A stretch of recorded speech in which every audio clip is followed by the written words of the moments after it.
Hi everyone! Looking for a better way to view your campaigns? In this video, we'll take a quick look at the marketing calendar and how it works. To begin, click Campaigns. You can cycle through the calendar months using the arrows here.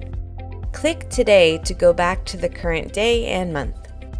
To add a campaign on a specific date, just choose any day from today and onward, then choose the campaign type you want to put on your calendar.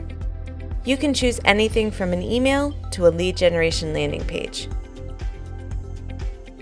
Give your campaign a name and then choose the date and time for it.